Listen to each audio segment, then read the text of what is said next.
कालवन के जंगल में एक खतरनाक झील थी। वहां दिन भर तो कोई घटना नहीं होती, पर थोड़ा सा भी अंधेरा छाते ही वो झील एक खूनी झील बन जाती।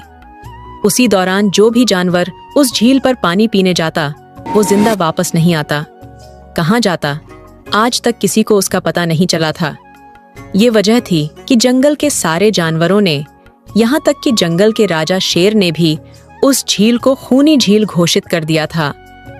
अब पूरे जंगल में कोई भी शाम को उस झील की तरफ जाने की हिम्मत नहीं करता था। एक दिन उस जंगल में एक बंदर आता है। उसकी और खरगोश की मुलाकात होती है। बंदर भाई, कौन हो तुम? पहले तो तुम्हें कभी इस जंगल में नहीं देखा। खरगोश भाई, आज तक मैं शहर में इंसानों के बीच चिड़ियाघर में रहता था। किसी तरह आजाद होकर आया हूँ। क्या इस जंगल में मेरे रहने के लिए जगह है?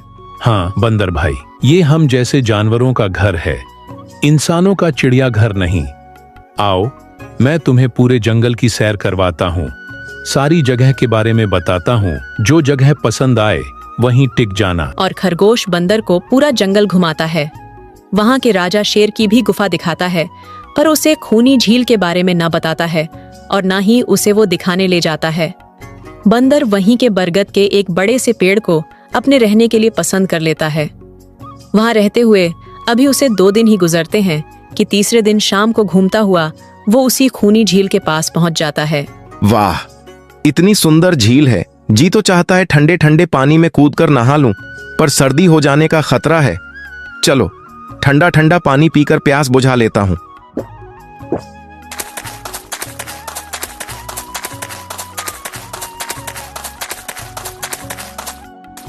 क्या हुआ बंदर भाई, इस तरह घबराए हुए कहाँ से आ रहे हो? झील के किनारे से पानी पीने गया था।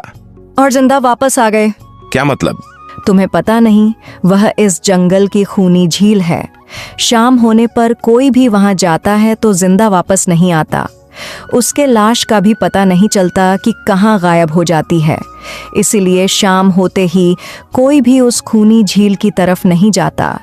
यह हमारे शेर राजा का आदेश भी है। कमाल है, मुझे तो पता ही नहीं। कैसे नहीं पता? वो खरगोश भाई ने नहीं बताया? लो, खरगोश भाई भी आ गए। खरगोश भाई, आपकी वजह से आज बंदर भाई की जान जाते जाते बची। मेरी वजह से? हाँ, तुमने बंदर भाई को पूरा जंगल घुमाया, हर जगह के बारे में बताया, पर इस खूनी झील के बारे में क्यों नहीं बताया? भूल गया भाई। मैंने सोचा यह तो पेड़ पर रहते हैं, इन्हें झील से क्या काम। अरे, अभी अभी इन्हें खूनी झील के खूनी ने पकड़ने की कोशिश की, ये तो बाल बाल बच गए, वरना। खूनी झील के खूनी? क्या तुमने उस खूनी को देखा? क्यों, क्या तुम लोगों ने आज तक नहीं देखा? नहीं, हम में से कोई कभी भी शाम को जाता ही नहीं और दिन में कोई भी घटना नहीं होती। और ये बात वो जाकर शेर के दरबार में सभी को बताता है। उसकी बात सुनकर किसी को भी यकीन नहीं आता। क्या बात कर रहे हो बंदर भाई?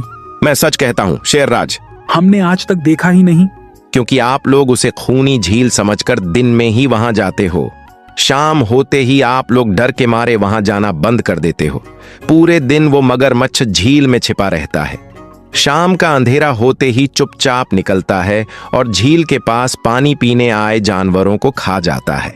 और लोग समझते हैं कि यह झील ही खूनी है, जबकि खूनी यह झील नहीं, इसमें छिपा हुआ मगरमच्छ है। हमें यकीन नहीं हो रहा। वही तो बंदर भाई, अगर हमें पता होता कि आप इतने बड़े झूठे हो तो हम आपको कभी भी इस जंगल में रहने की जगह नहीं दिखाते। खरगोश मेरे दोस्त, मैं तुम सबकी भलाई के लिए ही बता रहा हूँ। अगर तुम्हारी बात सच है तो क्या तुम हमें उसे दिखा सकते हो? क्यों नहीं, आज शाम होते ही आप लोग वहां आकर पेड़ों पत्थरों के पीछे छिप जाना। शाम को वे सभी उस झील के किनारे जाकर छिप जाते हैं। बंदर खूनी झील के किनारे जाकर 2-3 बड़े बड़े पत्थर फेंकता है। पत्थर के गिरने की छपाक छपाक की आवाज आती है। सुनकर मगरमच्छ चुपचाप पानी के अंदर चलता हुआ शिकार करने वहां आता है। मगर वहां पेड़ के पीछे छिपे दिखाई देते हाथी को देखकर वो सावधान हो जाता है और सोचता है, अरे, ये लोग मुझे छिपकर देखने आए हैं क्या? क्या करूं? हाँ, ये लोग तो बेवकूफ हैं, हमेशा की तरह इन्हें देखकर पत्थर बन जाता हूँ। देखा, हमने कहा था ना, झील में एक बड़ा सा पत्थर है। हाँ देखो, यही पत्थर तो हमेशा हमें रात को दिखाई देता है। वही तो, ये रात को ही क्यों दिखाई देता है, दिन में क्यों नहीं? कभी सोचा है? हाँ, रात को चंद्रमा की वजह से पानी में ज्वार आता है तो वो पत्थर को ऊपर ला देता है। दिन में ज्वार नहीं आता तो पत्थर पानी में डूबा रहता है। उनकी बेवकूफी भरी बातें सुनकर बंदर परेशान हो जाता है। अरे यार, तुम लोग भी ना समझते ही नहीं। ठीक है, एक काम करते हैं। तुम लोगों को लगता है ना ये बड़ा ही मजबूत पत्थर है। अगर ये खुद बता देगा कि मैं बड़ा ही मजबूत पत्थर हूं तो मैं मान जाऊंगा और अभी तैरता हुआ उस पर गुलाटी मार के आऊंगा। सुनकर वहाँ मगरमच्छ के मुंह में पानी आ जाता है। ओहो, लगता है आज बंदर का नरम नरम मांस खाने को मिलेगा। वैसे भी ये सारे जानवर बेवकूफ हैं। आज तक मुझे पत्थर ही समझते आए हैं। मैं पत्थर हूँ, मैं मजबूत पत्थर हूँ। सुना आप लोगों ने? ये कैसे आप सबको बेवकूफ समझता है? अरे पत्थर भी कभी बोलते हैं क्या? अब सभी के समझ में बंदर की बात आ जाती है। रात भर सभी शेर राजा की गुफा में मीटिंग करते हैं। बंदर भाई ठीक कहते हैं, ये मगरमच्छ जरूर कहीं से हमारी झील में आ गया है। पर अब क्या करें? धरती पर होता तो हम तो 2 पंजा लड़ा लेते, पर पानी में तो हमारी शक्ति कम हो जाती है। तो क्या इससे हमें कभी छुटकारा नहीं मिलेगा शेर राजा? मेरे ख्याल से तो नहीं मिलेगा शेरराज।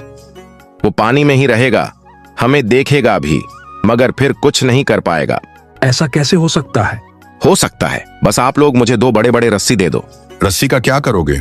मैं शहर के चिड़ियाघर में था तो वहां मैंने एक से एक तरीके सीखे हैं जानवरों पर कब्जा करने के। हम भी इस पर कब्जा कर लेंगे। और बंदर को 2 बड़ी बड़ी रस्सी लाकर दी जाती है। बंदर उन सभी के साथ रस्सी लेकर उसी खूनी झील पर पहुंचता है। ओहो, कल तक तो यह मुझे देखकर भागता था, आज पानी पी रहा है। लगता है यह भी दूसरे जानवरों की तरह कल से मुझे पत्थर समझने लगा है। अभी इसे अपना निवाला बनाता हूँ।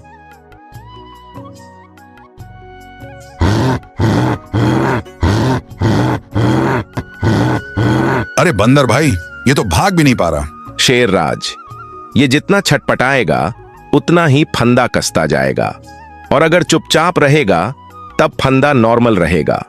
जैसे ही फिर हिलेगा फंदा कसता जाएगा। अब न ये इसमें से छूट सकता है और न पानी में इससे आगे बढ़ सकता है।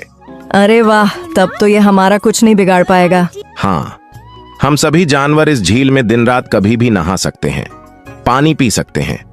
ये हमें देखता रहेगा पर कुछ नहीं कर पाएगा। बस झील के इतने से एरिया में ही ये घूमता रहेगा। वाह बंदर भाई, मान गए आपको। आपने तो हमारी पानी की समस्या ही हल कर दी, वरना तो रात भर हमें प्यासा ही रहना पड़ता था कि कहीं इस खूनी झील में पानी पीने गए और झील ने हमें खा लिया तो। आज एक बात हमारी समझ में आ गई है बंदर भाई, किसी भी जगह की अफवाह सुनकर उसे छोड़ नहीं देना चाहिए, बल्कि उस अफवाह का समाधान क्या है वो खोजना चाहिए। क्योंकि कोई भी जगह खूनी नहीं होती, उस जगह पर रहने वाला ही खूनी होता है।